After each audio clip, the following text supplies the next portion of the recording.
Welcome everyone to this seminar. It is the Faith and Climate from Creation Care to Action. My name is Brooke Suter. I'm a Harvard Kennedy School alum and the founder of Sustainable Leadership to Thrive. I'm Reverend Carol Devine. I am an ordained minister with the Christian Church Disciples of Christ, and I am the director of the Eco-America Faith program called Blessed Tomorrow. My name is Terry Eichel, and I am the executive director for the Interreligious Eco-Justice Network. What if we could engage 85% of the world's population in climate action? It's estimated that about that number identify with a religion around the world. And Carol and Terry and I are here to share some context and some actionable resources to help you engage with these communities. We will speak from a variety of perspectives. So I as a climate advocate, Carol as a reverend, and Terry as a lay faith leader. So to start with, we want to make sure that when all this is done, you have some resources you can use to move forward. So we thought the most important thing was to provide this first slide and to invite you to take a photo or a screenshot of the slide because it includes a QR code that will provide links to resources that we mentioned throughout the presentation. So you can go back and find those later when you have more time to digest and to look through information. And we'll provide this QR code again on the last slide at the end. So we'll hold here for a little bit so you can do that if you want. So again, my name is Brooke Suter. I've been an environment and public health activist and advocate for 30 years. And what I found is the key ingredient to winning nationally precedent-setting legislation in the US was building broad-based coalitions. And for me, engaging with the faith communities for the first time in 1990s was particularly inspiring. And Terry Eichel, who will speak more later, was one of those people who brought her faith, her talent as an opera singer, and her innovation together to create a clean air choir. So if you can imagine that, a bunch of amazing singers in the Connecticut legislature singing about clean air, that got the attention of legislators and helped us build the momentum that we needed to clean up the old power plants in a campaign that lasted in the late 1990s and the early 2000s. And it's still talked about today. So that kind of innovation and commitment has been really foundational and inspiring to me. So as someone who is not a member of a particular faith community, but who is spiritual, how is it that I initially engaged people from communities of faith? So as an environmental activist, I think the first thing is to be humble and sincere. So I simply walked across the street in the mid-90s to the church that was across the street, and I asked the receptionist if there was anyone there interested in air pollution. And I was invited to present the issue to a small group of people after the service. And then together, those people, we engaged more people and worked together until we won that campaign. So the first and key point I want to make is that with respect, any person who's from any faith affiliation or not affiliated with a religion can talk to anyone else and work together with them if they're interested. Another key point I'd like to make is their opportunities are global and across religious traditions because, of course, Harvard alumni are everywhere. And religious traditions around the world have scripture related to creation care and increasingly to climate action specifically. So there are many resources to help. Carol and Terry are going to provide some of those. In addition, again, with this QR code, you can go to some links to resources. So one recent example you may be familiar with is in 2015, Pope Francis released Laudato Si, which is a papal encyclical, and it called for immediate action on climate change. So this was just fabulous, you know. And building on this, Laudato Si has created also a platform, an online platform to provide action resources. Its foundational principles are 7 key goals to provide guidance on urgent and immediate actions each one of us can take in care of our common home. And quoting Pope Francis, it says, "All of us can cooperate as instruments of God for the care of creation, each according to his or her own culture, experience, involvements, and talents." So understanding we all come from different places, and we can come together where our interests and concerns align. We can engage in education and spirituality, adoption of sustainable lifestyles, ecological economies, and more. So as a climate activist, I was struck by how this sort of image parallels the Sustainable Development Goals, which are secular. So next slide, please. On that secular side, you have the Sustainable Development Goals, which I think many of us are very familiar with, but I also wanted to introduce you to the Inner Development Goals. So these have been created to complement the Sustainable Development Goals. The Inner Development Goals, or IDGs, focus on this idea of nesting at the core this individual self. So being, relationship to oneself. And so if you think about that, that perspective can also be considered spirituality, either within a religious faith or not. So what I'm currently working on with Sacred Heart University is taking all three of these, the idea of the Laudato Si. So Sacred Heart University is traditionally a Catholic university. So Laudato Si, the Sustainable Development Goals, and the Inner Development Goals, and really thinking about how do those converge and interact in a way that we can utilize all of this, the spirituality, the faith community, and the secular work that's being done across the world in this emerging Institute for Sustainability and Social Justice at Sacred Heart University. So I'm very inspired by all of this. And what I want to do is pass it off to Reverend Carol Devine to talk more about some of the key ways that she's been working largely within the United States. So take it away, Reverend Carol. Thanks so much, Brooke. You know, I grew up, fortunately, in a very justice-minded and engaged church. I loved my church, and my faith has always been very important to me. Also, I spent a lot of time as a child at my grandparents' in the mountains of Kentucky, in the Appalachian Mountains, running and playing in the hills among the trees and the creek. And I became a tree hugger and then an environmentalist. But my tree hugger self and my faith self were always separate in my mind and heart. I didn't grow up hearing sermons or teachings on the intersection of faith and creation care or climate, or our responsibility to the natural world.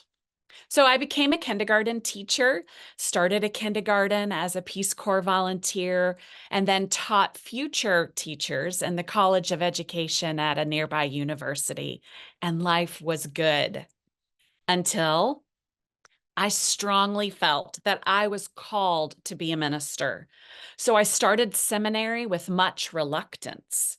But it was there that my faith and the changing climate and creation care came together in a very profound way in one single moment. And I realized that I needed to help other people of faith make that same connection and to know how to live out their faith through caring for creation and climate justice. Because when we care about the things on this slide, we also must care about climate. Next slide. I served as a pastor in a politically red state to a very purple congregation, while also starting and leading my denomination's creation care and climate program. After 14 years of pastoring two congregations in Kentucky, I felt I needed to focus fully on climate and faith. The climate crisis is not a scientific problem. It is a moral problem, and the faith community must prioritize action on climate as a moral and justice issue. So now, as the director of Blessed Tomorrow, the faith program of Eco America, I am blessed to work with incredible faith leaders across the U.S., like the two that I'm presenting with today. And I am so honored with Blessed Tomorrow to provide free climate and faith resources, a climate ambassador training, so much support and guidance, and hosting events like the National Faith and Climate Forum in order to support our denominational partners and other faith and climate organizations and leaders. Next slide. Great things are happening, but not quite fast enough. Some denominations do not have a climate program at all, and those that do are mostly underfunded and understaffed. Clergy and congregations need more support to talk about and lead on climate. And research still shows that most people of faith have never heard a sermon or an educational talk on climate and faith. Most still have not had the opportunity to have that aha moment like I had in seminary. So, for those reasons, Blessed Tomorrow has convened many faith leaders over almost a year's time to find a solution. And the result is the One Home, One Future multi-faith campaign. Now, 44 multi-faith partner denominations and organizations have come together to support congregations and individuals of faith.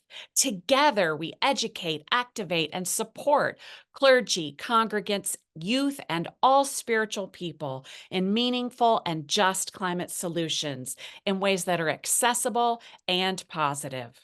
Congregations are a vital part of the support network of our local communities. There are more of them than Starbucks or post offices or police departments. They are safe and trusted places for people, particularly in crisis. Congregations are connected in their local towns and cities to leadership, organizations, and other faith communities.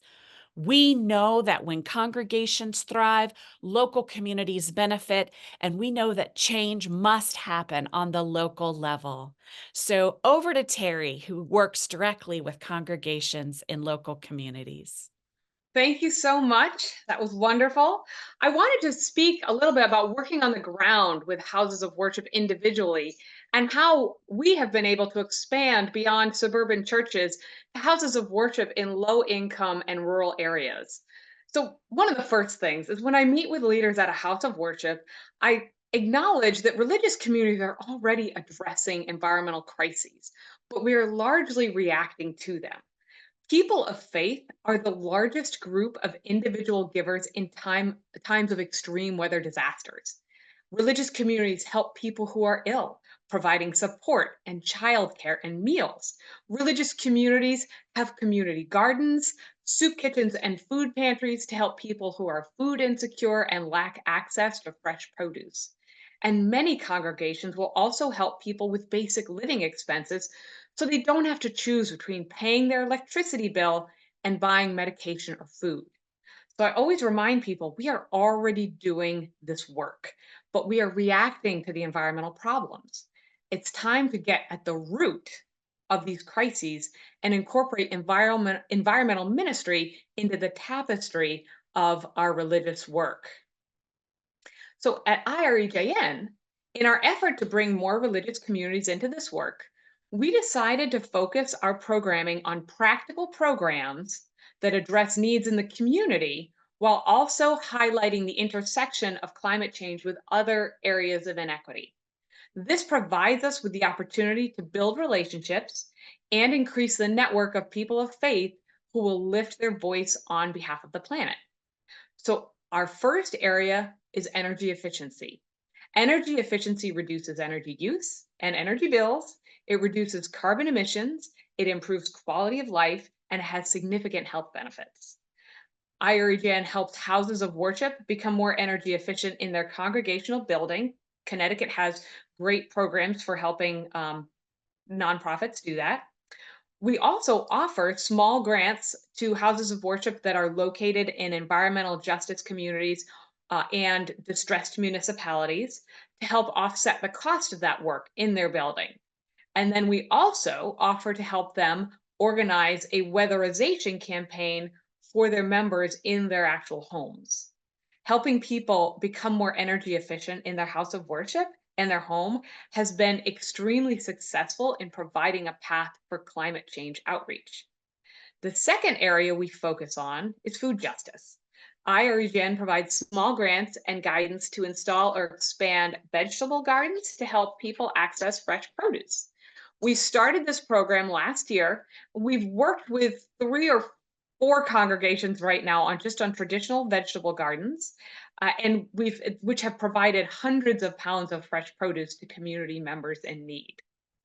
Finally, we offer a smaller program to address biodiversity loss and create educational opportunities. So we offer small grants and guidance to install and expand pollinator gardens. These little pollinator gardens are great stepping stone programs for houses of worship that would like to get started on engaging their congregation on the environment, but they don't quite know what project to do. It also helps them beautify their property, and it supports the biodiversity that we all need to thrive. We found all of these programs to be very successful. They help people. They offer visible, measurable benefits to the house of worship. They offer an entry point to discuss the theological background for caring for the planet. They support, obviously, the environmental care that we need to do. And they help my organization build relationships with different groups. And that relationship building is so important, and it's a very important goal for us because we need to engage religious communities to advocate for strong environmental policy. I appreciated what Brooke had to say in her slide, building from the individual to the organization to the system. A faith journey is a personal journey, and yet we go on this journey with a community of people.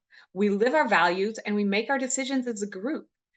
I believe so strongly in the power of personal choice to make a difference, but we also need strong policy to make change. So in the past year, we've presented a unified faith voice by submitting sign-on letters and testimony from faith communities on different environmental legislation and regulations. We built a presence at the state capitol in Hartford by holding our first legislative prayer breakfast, where religious leaders from different religious traditions offered prayers on different environmental topics: clean air, clean water, wildlife, the planet, and environmental justice. And in 2024, we're going to continue our advocacy efforts by working to educate a cohort of religious leaders who are highly knowledgeable about climate and energy and willing to meet with legislators. Faith, action, advocacy. 3 important strategies for climate action with the faith community. I would like now to turn it back over to Brooke. Both of you are so inspiring, as are the many, many people across the world who are working on climate and engaging their faith communities to take action. Here again is the QR code. Again, encourage you to take a photograph or a screenshot, get to resources that can help you see how all the different communities of faith are talking about creation care and how that relates to climate change and action and ecology. And in closing, you may or may not know that Harvard actually played a key role in developing some of this connection when John Grimm and Mary Evelyn Tucker in 1995 began a 3-year research project surveying the world's religions and their ecological perspectives with hundreds of scholars. So links to that information is also available on this resource document. So thank you so much for joining us. We hope that you will be inspired to take action, to continue to communicate with those around you in all the different ways where our spirituality and our commitment to climate action align. Thank you all. Bye-bye.